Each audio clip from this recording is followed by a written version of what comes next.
It was a quiet Saturday morning in the small town of Willowbrook.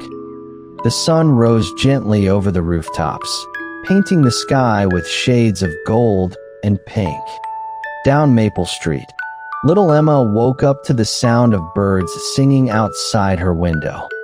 She stretched, yawned, and peeked through the curtain. The park across the road looked lovely as always, except for one thing: litter. Empty bottles, snack wrappers, and plastic bags scattered across the green grass. Emma frowned a little. She remembered how beautiful the park used to look, when she could run barefoot through soft grass and smell the fresh flowers near the pond. That morning, while having breakfast, Emma turned to her dad. "Dad," she said softly, "why is the park so messy lately?" Her dad looked up from his newspaper and sighed. "I guess people have been careless, sweetheart. Maybe no one's cleaning it enough." Emma thought for a moment, stirring her cereal slowly. Then she smiled. "Maybe we could help." Her dad raised an eyebrow. "Help? You mean us?" "Yes, we can clean it. Maybe my friends can join too." Her dad chuckled, but he saw the determination in her eyes. "All right," he said warmly. "Let's make it a family project." That afternoon, Emma called her friends, Leo, Ava, and Sam. "Let's clean the park together," she said excitedly. "At first, we can bring gloves, trash bags, and maybe even paint the benches." Her friends were surprised, but curious. Said Leo.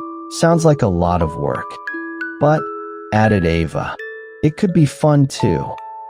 Soon, everyone agreed. They called it the Park Cleanup Day. The next morning, Emma and her dad made colorful posters. "Let's make Willowbrook Park shine again." They hung them near the bakery, the library, and the bus stop. People began to notice. Mrs. Jenkins from the bakery smiled as she read it. "Oh, how lovely," she said. "I'll bring some cookies for the helpers." Even Mr. Gomez, the quiet gardener, said he could lend some tools. It seemed like the whole town started to care, just a little bit more. Finally, the big day arrived. The morning air was fresh and cool. Dozens of children and parents gathered at the park entrance. Some carried rakes. Others held paintbrushes or flower pots. Emma stood proudly in front of them all. "Thank you, everyone, for coming," she said. "Today, we'll make the park beautiful again." Everyone cheered, softly at first, then louder, smiling at one another. As they began, the park was filled with movement and laughter. Ava and Sam picked up litter near the swings. Leo helped paint the wooden benches a bright sky blue. Emma planted new flowers by the pond, purple daisies and yellow tulips that danced in the breeze.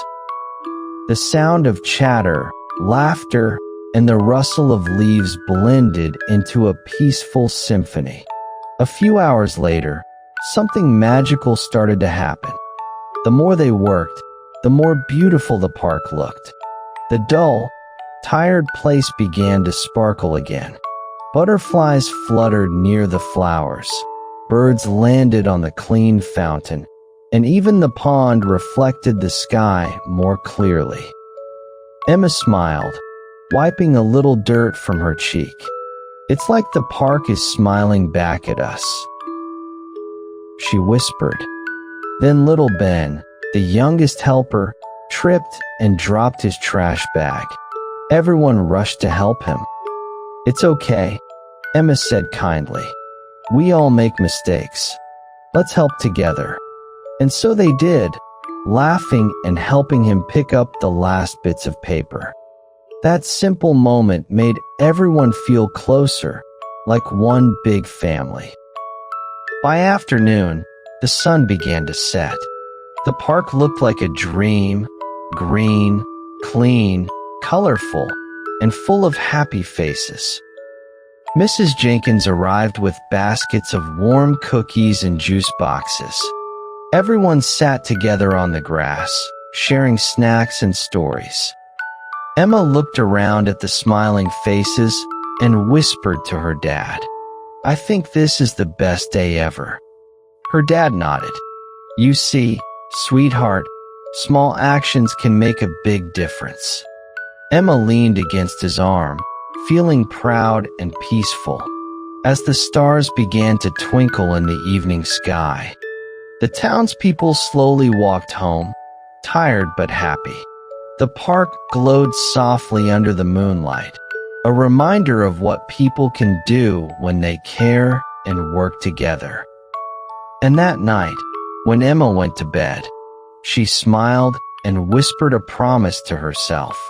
"Next weekend, we'll plant more flowers."